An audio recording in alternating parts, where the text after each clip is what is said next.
21 পেরিয়ে 22 বছরে star cineplex. রোজার ঈদে নারায়ণগঞ্জে চালু হচ্ছে নতুন শাখা। এই আগামী ঈদের আগে আমাদের আরও নারায়ণগঞ্জে একটা ব্রাঞ্চ ওপেন হবে, তারপরে বগুড়া ব্রাঞ্চ ওপেন হবে। তরুণ নির্মাতাদের নির্মাণ কৌশল শেখাবেন চয়নিকা চৌধুরী। ছেলে পদ্মের পর এবার মেয়ে প্রিয়মকে ক্যামেরার সামনে আনলেন পরিমণি, বানালেন বডির অ্যাম্বাসেডর। সবাইকে আমন্ত্রণ, শুরু করছি Walker footwear presents showbiz and style 24। দেশ বিদেশের বিনোদনের নানা খবর সাথে নিয়ে আছি আমি শাফরিন জেবিন।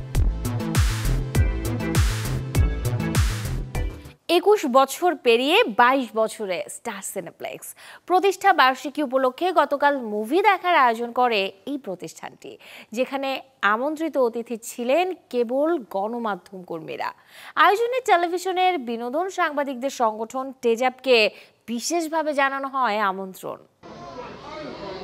2004 সালে রাজধানীর বসুন্ধরা সিটিতে যাত্রা শুরু দেশের প্রথম মাল্টিপ্লেক্স স্টার সিনেপ্লেক্সের। এর ঠিক 21 বছর পর হলো সেই পথ চলার উদযাপন। গেল বুধবার স্টার সিনেপ্লেক্সের বর্ষপূর্তিতে হয় সিনেমা উৎসব, যার মূল আয়োজন ছিল বিনোদন সাংবাদিকদের ঘিরে। আজকের এই অনুষ্ঠানটা আমরা বেসিক্যালি সাংবাদিকদের জন্যই করেছি। আমার সাংবাদিকদের জন্য পাশাপাশি দর্শকদের জন্য আমাদের কিছু কুইজ প্রোগ্রাম ছিল আমাদের সোশ্যাল মিডিয়াতে। আমাদের বাই ওয়ান গেট ওয়ানের একটা অফার ছিল, এটা দর্শকদের জন্য করেছি। বাংলাদেশে আমরাই প্রথম স্টার সিনেপ্লেক্স দিয়ে এই মাল্টিপ্লেক্স চেইন একটা শুরু করেছিলাম আমরা। আমাদের 22টা স্ক্রিন আপাতত আছে। এই আগামী ঈদের আগে আমাদের আরও নারায়ণগঞ্জে একটা ব্রাঞ্চ ওপেন হবে, তারপরে বগুড়া ব্রাঞ্চ ওপেন হবে।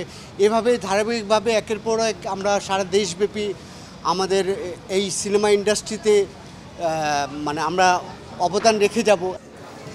এদিন সন্ধ্যায় বসুন্ধরা সিটি শাখায় গণমাধ্যম কর্মীদের জন্য আয়োজন করা হয় বিশেষ special movie show the conjuring last right. দর্শকদের জন্য ছিল আকর্ষণীয় উপহার। স্টার সিনেপ্লেক্স 21 বছর পূর্ণ করেছে। আমরা চাই এটা আসলে 100 বছর আমাদের বাংলাদেশে তাদের স্থায়িত্ব থাকুক। প্রত্যাশা থাকবে আগামীতে, যেহেতু স্টার সিনেপ্লেক্স অনেক বছর পেরিয়ে এসেছে, তারা যেন দর্শক চাহিদার কথা চিন্তা করে, সব শ্রেণীর দর্শক চাহিদার কথা চিন্তা করে যেন একটু টিকিটের মূল্যটা যেন সহনীয় পর্যায়ে রাখে। বাংলাদেশের ফিল্ম ইন্ডাস্ট্রির যে হল সিস্টেম, সেটার একটা রেভলিউশন ঘটিয়েছে স্টার সিনেপ্লেক্স। আমরা সিনেপ্লেক্সের কাছে প্রত্যাশা করব যে তারা আরও বেশি বাংলা ছবির পাশে থাকবে এবং অন্যান্য সিনেমাও যাতে আমরা দেখতে পারি, এবং বাংলা সিনেমা এগিয়ে নেওয়ার ক্ষেত্রে সিনেপ্লেক্স আরও বেশি গুরুত্ব রাখতে পারে বলে আমি মনে করি। রূপালী পর্দায় গল্পের জাদু ছড়িয়ে যুগ যুগ ধরে দর্শকদের মাতিয়ে রাখবে সিনেপ্লেক্সগুলো, এমন প্রত্যাশা সিনেমা প্রেমীদের। রাশিকা হোসেন, চ্যানেল 24, ঢাকা। তরুণ নির্মাতাদের নির্মাণ কৌশল শেখাবেন দেশের টিভি নাটকের জনপ্রিয় নির্মাতা Chayanika Chowdhury. 10 October academy of creative প্রফেশনালসের মাস্টার ক্লাসে প্রশিক্ষণ দেবেন তিনি। যারা টেলিভিশনে নাটক নির্মাণে আগ্রহী তবে শুরুটা কিভাবে করবেন তা জানেন না, তাদের জন্যই এই আয়োজন, যেখানে নির্মাতা চয়নিকা চৌধুরী শেখাবেন টেলিভিশন নাটক নির্মাণের বেসিক কলাকৌশল, টেলিভিশন ও প্রযোজনা প্রতিষ্ঠানের সাথে কাজ করার নিয়ম, সেলিব্রিটি আর্টিস্টদের প্রজেক্টে যুক্ত করার সঠিক অ্যাপ্রোচ, বাজেটিং ও টাইম ম্যানেজমেন্ট প্রক্রিয়া, প্রফেশনাল ডিরেক্টর হয়ে ওঠার পুরো জার্নি সহ খুঁটিনাটি সবকিছু। দর্শক, এবারে 1 মিনিটে জেনে নেব দেশ বিদেশের বিনোদনের কিছু খবর। বর্তমান সরকারের পারফরমেন্স হতাশ করেছে অভিনেত্রী বাঁধনকে। এক সাক্ষাৎকারে অন্তর্বর্তী সরকারের 1 বছরের প্রাপ্তি অপ্রাপ্তি ও আশাভঙ্গের কথা শোনান তিনি। এ সময় বাঁধন বলেন, গেল 1 বছরের বেশি সময়ে খুব একটা বলার মতো কিছু করে দেখাতে পারেনি সরকার। ছেলে পদ্মের পর এবার মেয়ে সাফিরা সুলতানা প্রিয়মকে ক্যামেরার সামনে আনলেন পরিমণি। মেকআপের নানা সরঞ্জামের সাথে মেয়ের একাধিক পোস্ট করে ক্যাপশনে পরি লিখেন, বডির অ্যাম্বাসেডরের সাথে পরিচয় করিয়ে দিচ্ছে। বিরল রোগ অ্যামেলোব্লাস্টোমায় আক্রান্ত ছোট পর্দার অভিনেত্রী অর্চিতা স্পর্শিয়া রাজধানীর এক হাসপাতালে বর্তমানে চিকিৎসাধীন আছেন। তিনি হয়েছে অস্ত্রোপচারক। বিয়ে ও সন্তান নিয়ে মুখ খুললেন দেব। এক সাক্ষাৎকারে রুক্মিণীর সাথে সম্পর্ক ও বিয়ে নিয়ে প্রশ্ন করলে অভিনেতা জানান, তার পরিবারের ইচ্ছে আছে। তিনি ভাগ্যে বিশ্বাসী দাবি করে বলেন, কপালে যখন আছে তখনই হবে সব। এবারে ঘরে বসেই দেখা যাবে হৃতিক এনটিআরের লড়াই, কারণ আজ থেকে নেটফ্লিক্সে স্ট্রিমিং হচ্ছে ওয়ার 2।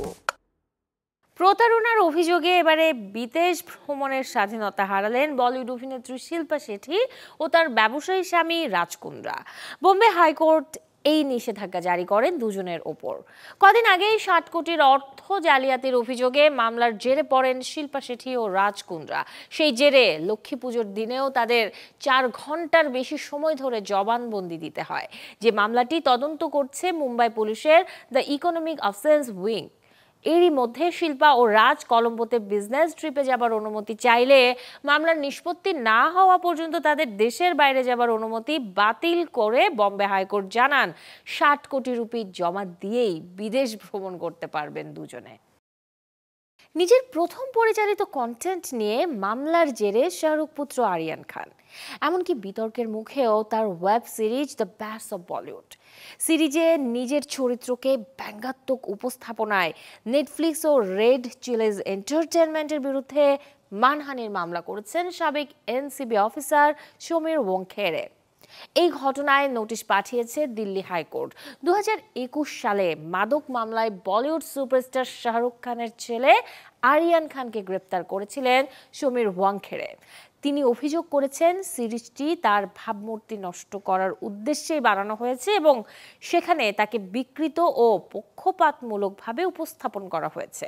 তিনি আরও দাবি করেন সিরিজ মুক্তির পর থেকেই সমীর ওয়াংখেড়ে তার স্ত্রী ও তার বোনকে ঘিরে চলছে অনলাইন ট্রোলিং এবং কটু মন্তব্য। এর আগেও একই বিষয়ে আদালতে আবেদন করেছিলেন ওয়াংখেড়ে, তবে তা খারিজ হয়ে যায়। পরে সংশোধিত আবেদন জমা দেওয়ার পর দিল্লি হাইকোর্ট বিষয়টি শুনানির জন্য গ্রহণ করে এবং নেটফ্লিক্স ও রেড চিলিজ এন্টারটেনমেন্টকে নোটিশ পাঠায়। কন্নড় সিনেমা ইন্ডাস্ট্রির দ্বিতীয় সর্বোচ্চ আয়ের সিনেমা কান্তারা চ্যাপ্টার 1। এই ছবিটি মুক্তির প্রথম সপ্তাহে বিশ্বব্যাপী আয় করেছে প্রায় 414 কোটি রুপি, যেখানে প্রথম কিস্তির সর্বমোট আয় ছিল প্রায় 450 কোটি। মাত্র 16 কোটিতে নির্মিত কান্তারা ছবিটির প্রথম পর্বের সফলতায় নির্মাতা ঋষভ শেঠি দ্বিতীয় কিস্তিটি নির্মাণ করেন বিগ বাজেটে 125 কোটি রুপিতে। দ্বিতীয় কিস্তিতেও সফল হলেন পরিচালক। মাত্র 7 দিনে বিশ্বব্যাপী প্রায় 414 কোটি ঘরে তুলেছে কান্তারা চ্যাপ্টার 1, আর শুধুমাত্র ভারত জুড়ে এর আয় প্রায় 316 কোটি রুপি। বিপরীতে বলিউডের সিনেমা সানি সংস্কারি কি তুলসী কুমারী একই দিনে মুক্তি পেয়ে শুধুমাত্র ভারত জুড়ে আয় করেছে মাত্র 38 কোটি 9 লাখ রুপি। এতে আবারও ভারতীয় ফিল্ম ইন্ডাস্ট্রিতে জয় জয়কার দক্ষিণী সিনেমার, আর পেছনেই রইল বলিউড। এবারে নতুন ছবি মুক্তির খবর। শুক্রবার বলিউডে আলোর মুখ দেখবে 4 সিনেমা, যদিও সেখানে নেই বড় কোনো তারকার চলচ্চিত্র। মুক্তির অপেক্ষায় থাকা ছবিগুলোর গল্পে আছে কমেডি, ক্রাইম, থ্রিলার আর বাস্তবতার ছোঁয়া। বলিউডে সপ্তাহে কোনো হাই ভোল্টেজ সিনেমা না থাকলেও পর্দায় এবার রঙিন হতে চলেছে নানা আবেগ, রহস্য আর রোমাঞ্চে। কেননা এই সপ্তাহে একসঙ্গে মুক্তি পাচ্ছে 4টি আলোচিত ছবি, যে গল্পে দর্শক উপভোগ করবে কমেডি, ক্রাইম, থ্রিল, এমনকি থাকছে বাস্তবতাও। এই সপ্তাহে বলিউডে মুক্তির অপেক্ষায় আছে সত্য ঘটনা অবলম্বনে তৈরি সিনেমা সায়রা খান কেস। সোয়াতি চৌহান ও করণ রাজদানের যৌথ পরিচালনায় যে ছবিতে অভিনয় করতে দেখা যাবে পুনম দুবে ও রজনীশ দুগ্গালকে। মূলত নারীর ন্যায়ের লড়াইয়ের প্রেক্ষাপটে তৈরি সায়রা খান কেসের গল্প। একই দিনে ডার্ক কমেডি থ্রিলার গল্প নিয়ে হাজির হচ্ছেন আনশুমান ঝা, যে ছবির নাম লর্ড কার্জন কি হাভেলি, যেখানে এক রহস্যময় হাভেলিতে কয়েকজন প্রবাসী ভারতীয় ডিনার পার্টি রূপ নেয় ভয়ঙ্কর এক ঘটনায়। এই ছবিটিতে অভিনয় করতে দেখা যাবে অর্জুন মাথুর, রাসিকা দুগালের মতো অভিনয় শিল্পীদের। শুক্রবার মুক্তির তালিকায় থাকা আরও 2টি সিনেমা হলো সাদ্দার আব্বাস পরিচালনায় কন্ট্রোল, অন্যটি অর্জুন রাজ পরিচালনায় সিনেমা খেল পাসপোর্ট কা। Desk report, channel 24। শুক্রবার বলিউডে 4 ছবির মুক্তির অপেক্ষায় থাকলেও হলিউডে আছে 6টি। সিনেমাগুলোর গল্পে যেমন দর্শক খুঁজে পাবে অ্যাকশন, ক্রাইম, কমেডি, তেমনি পাবে রোমান্টিক আর মিস্ট্রি থ্রিলার আবহ। কাল হলিউডে মুক্তি পাবে 2টি অ্যাকশন ঘরানার সিনেমা, যার একটি জোয়াকিম রনিং পরিচালিত ট্রোন আরএস আর অন্যটি স্টিভেন কোস্টানস্কির পরিচালনায় ডেথ স্টকার। অ্যাকশন গল্পের বিপরীতে এদিন আছে কমেডি ড্রামা মেরি ব্রোস্টোন পরিচালিত if I had legs I would kick you এবং biographical movie soul on fire, যেটি পরিচালনা করেছেন শন ম্যাকনামারা। একই দিনে ক্রাইম মিস্ট্রি গল্পের সিনেমা রুফ ম্যান নিয়ে প্রেক্ষাগৃহে আসবেন টোরেক সিয়ানফ্রান্স। এছাড়াও শুক্রবার মুক্তির তালিকায় থাকা আরেক movie kiss of the spider woman, যেটি পরিচালনা করেছেন বিল কন্ডন। দর্শক, এতক্ষণ ছিলাম বিনোদনের নানা খবরে, এবারে জীবনযাপনের গল্প দেখব, লাইফস্টাইলের কিছু আপডেট। যারা ঘরে বসে খেলতে ভালোবাসেন, এবারের আয়োজনটা তাদের জন্য। বাজারে এসেছে বোর্ড গেম, পরিবারের শিশুদের সাথে খেলতে পারবেন, যেখানে বাবা মা ভাই বোন একসাথে। এতে একদিকে যেমন বাড়ে শিশুর মনোসংযোগ, তেমনি অন্যদিকে বাড়ে পারিবারিক হৃদ্যতা।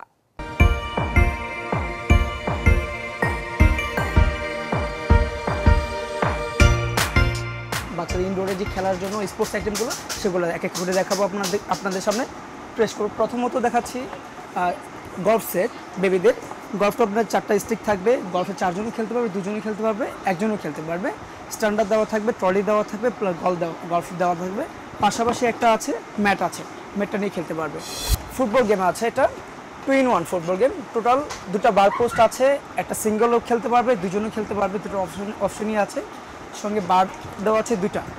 যদি বলেন সিঙ্গেল একটা করে খেলতে পারবেন, এটা ক্লোজ করে 2টা অ্যাডজাস্ট করে বড় করে খেলতে পারবে। বল দেওয়া আছে, পাম্পার দেওয়া আছে, পাম্পার দেওয়া আছে এখানে। এটা প্রাইস হলো আপনার মূলত প্রাইস এমনি সেল করি আমাদের 4,500 টাকা করে।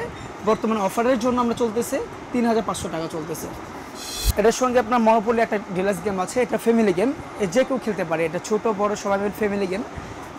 এটা হলো ক্রেডিট কার্ড আছে, 4টা-5টা ক্রেডিট কার্ড আছে, কার্ডগুলো দিয়ে খেলতে পারবে। ক্রেডিট কার্ড পস মেশিনে টাকা লেনদেন করবে। এটা প্রায় 3,500 টাকা। আরেকটা অপশন গান আইটেমটা আছে, বুলেট গান। এটা 35 ডিস্টেন্সে কাজ করে এটা, প্লাস বুলেট আছে অনেকগুলি। এই গানটা ম্যাগজিন হিসেবে ইউজ করতে পারবে, ম্যাগজিন ছাড়াও করতে পারবে। ব্যাটারি উইথ ব্যাটারি ছাড়া, 2টো অপশনই আছে। এটা প্রাইস হলো 5,500 টাকা। আর এটা আছে গোল পোস্ট ফুটবল গেম। এটা ফুল কাঠের, সম্পূর্ণ কাঠের। এটা কাঠের স্ট্যান্ড সহ ইউজ করতে পারবে, স্ট্যান্ড ছাড়াও ইউজ করতে পারবে। একই টাইমে 2 জনে খেলতে পারবে। Fully wooden. এখানে আপনার স্পোর্টসে বল থাকবে, 4টা টোটাল বল থাকবে। এটার দাম 6,500 টাকা প্রাইস। ফুল উডেন। এটা সাইজে 2-3টা সাইজের আছে, ছোটো আছে 3,000 আছে, 4,000 আছে। এটা 6,500 টাকা এটা প্রাইজের মধ্যে। এটার ভিতরে 3-in-1 4টা অপশন আছে, 3টা অপশন আছে। এটা আপনার আপনার পুল টেবিল আছে, প্লাস স্নোকার আছে, টেনিস বল আছে, স্ট্যান্ড সহ খেলতে পারবে, স্ট্যান্ড ছাড়াই খেলতে পারবে। এটা 12,500 টাকা প্রাইস। বর্তমানে এগুলো যা আছে এগুলো দেখাইলাম শর্টকাটের ভিতরে। এর বাইরে যদি কিছু চান আমাদের দোকানে আসলে অনেক কালেকশন পাবেন, সব ধরনের আছে। ছোট লেভেল থেকে 1 ইয়ার্স থেকে শুরু করে 12 ইয়ার্স পর্যন্ত টয়েস আছে। এমন একটি জায়গা যেখানে নেই কোনো ইন্টারনেট কিংবা গাড়ি, তবুও তারা খুশি। শান্ত খোলা হাওয়ায় যেখানে জীবন চলে নিজের নিয়মে। রূপকথার গল্প মনে হলেও ছা চকচকে নিউ ইয়র্কে আছে প্রকৃতির কোলে এমনই এক গ্রাম, যার নাম আমিষ। শুধু একবার ভাবুন, একটি গ্রামে কেউ গাড়ি চালায় না, ফ্রিজ নেই, ফোন ওয়াইফাই কিছুই নেই, তবু সবাই খুশি। এ যেন নো টেকনোলজি ফুল হ্যাপিনেস কমিউনিটি। স্বাগতম আমিষদের দেশে, যেখানে সময় থেমে গেছে কিন্তু জীবন চলে নিজের নিয়মে। 300 বছর আগে পেনসিলভানিয়ায় এক কোণে শুরু হয়েছিল এই গল্প। আজও সেই একই রুটিন। না আছে হর্ন, না আছে ট্রাফিক জ্যাম, আছে শুধু ঘোড়ার গাড়ি আর হাওয়া খেলানো শান্ত সকাল। আমিষদের স্কুলে একটাই রুম, 1ম থেকে 8ম সবাই একসঙ্গে, এক শিক্ষক। আর মজার ব্যাপার, সেই শিক্ষকও পড়েছেন শুধুমাত্র 8ম শ্রেণী পর্যন্ত। বাচ্চাদের পড়াশোনাও শেষ হয় 14 বছরেই। তারপর সোজা ক্ষেত খামারে ফুল টাইম ফার্ম ইনফ্লুয়েন্সার। পরিবারই তাদের পৃথিবী। গড়ে প্রতিটি পরিবারে 5 থেকে 7 জন সন্তান, কারণ তাদের মতে baby is blessing not burden. বিয়ে হয় 21 থেকে 22 বছর বয়সে, আর বিবাহ বিচ্ছেদ সেটা তাদের অভিধানেই নেই। রোববার মানে প্রার্থনা আর বিশ্রাম, সেদিন দোকান বন্ধ, ক্ষেত খামার বন্ধ, শুধু ঈশ্বর আর পরিবার, মানে একরকম সাপ্তাহিক লগ আউট ডে। 16 বছর বয়সে এখানে আসে জীবনের টার্নিং পয়েন্ট। থাকবে আমিষ হয়ে নাকি যাবে আধুনিক জগতে? যদি যায়, ফেরার নেই সুযোগ, একেবারে ব্লক লিস্ট। কিন্তু যারা থেকে যায় তারা থাকে হাসি মুখে, মন ভরে। তাদের পৃথিবীতে নেই নোটিফিকেশনের টুংটাং, নেই সোশ্যাল মিডিয়ায় ভান করা হাসি, তবু আছে একরাশ শান্তি, সত্যিকারের স্বাধীনতা। আমিষরা যেন মনে করিয়ে দেয় সব সময় দৌড়ানো নয়, কখনো থেমে যাওয়া মানেই হয়তো সত্যিকারের বেঁচে থাকা। শরীফুল হক, চ্যানেল 24। রান্নার পাত্র থেকে শুরু করে পানির বোতল, চা কফির কাপ, পণ্যের মোড়ক সবটাই জড়িয়ে আছে প্লাস্টিক, যেগুলো থেকে নিজের অজান্তেই খাবারে মিশে যাচ্ছে তা। এতে শরীরে তৈরি হচ্ছে নানা রোগ। কিন্তু একটু সচেতন হলে প্রতিদিনকার জীবনযাপনে কমিয়ে আনা সম্ভব এই প্লাস্টিকের ব্যবহার। আমাদের দৈনন্দিন জীবনে প্লাস্টিকের অতিরিক্ত ব্যবহার শুধু পরিবেশ নয়, আমাদের শরীরের জন্য মারাত্মক হুমকি হয়ে উঠেছে। গবেষণা বলছে, খাবার সংরক্ষণ, প্রস্তুত এবং পরিবেশনের সময় আমরা অজান্তেই মাইক্রোপ্লাস্টিক গ্রহণ করছি। প্লাস্টিকের প্যাকেট খোলার সময় প্রতি সেন্টিমিটারে প্রায় 250টি মাইক্রোপ্লাস্টিক তৈরি হয়। পুরনো প্লাস্টিকের পাত্র, সিলিকন বা মেলামাইন থেকেও বাড়ে এই দূষণ। রান্নাঘরের অন্যতম বিপদ হলো প্লাস্টিক চপিং বোর্ড। একটি স্লাইস কাটলেই বের হতে পারে 100 থেকে 300টি মাইক্রোকণা, যা ফলমূল বা সবজি কাটার সময়ে তার সাথে মিশে গিয়ে শরীরে প্রবেশ করছে। ননস্টিক কুকওয়্যারের দাগ বা আঁচড় থেকেও প্রতি রান্নায় ছড়ায় লাখ লাখ কণা। প্লাস্টিক ব্লেন্ডারও তৈরি হয় প্রচুর মাইক্রোপ্লাস্টিক। এমনকি প্লাস্টিকের বোতলের পানি খোলার সময় প্রতি লিটারে গড়ে 553টি কণা পানিতে মিশে যায়। এ থেকে বাঁচতে রান্না এবং খাবারের জন্য কাঁচ, মাটি বা স্টেইনলেস স্টিলের পাত্র ব্যবহার করা জরুরি। পুরনো প্লাস্টিকের পণ্য বাতিল করতে হবে।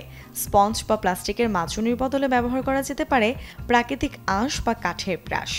সাথে ব্যবহার করুন কাঠের চপিং বোর্ডও। চাল, মাছ ও মাংস ভালোভাবে ধুয়ে রান্না করলে প্লাস্টিকের পরিমাণ 20 থেকে 40% পর্যন্ত কমানো সম্ভব। প্লাস্টিক মোড়কজাত খাবারের পরিবর্তে তাজা এবং প্রাকৃতিক খাবার গ্রহণ এবং ভালো মানের পানির ফিল্টার ব্যবহারও হতে পারে কার্যকর প্রতিকার। সতর্কতা এবং সচেতন ব্যবহারের মাধ্যমে প্লাস্টিক দূষণ হ্রাস নিশ্চিত করে গড়ে তুলুন স্বাস্থ্যকর জীবনধারা। Desk report, channel 24। দর্শক, এই ছিল আজকের Walker footwear presents showbiz and style 24 এর আয়োজনে। বিনোদন ও লাইফস্টাইলের সব খবর জানতে ভিজিট করুন আমাদের ফেসবুক পেজ এবং ইউটিউব চ্যানেলে। আসছে রবিবার ঠিক একই সময় আবারও দেখা হবে। সেই পর্যন্ত সবাই ভালো থাকুন, আর দর্শক অবশ্যই চ্যানেল 24 এর সাথেই থাকুন।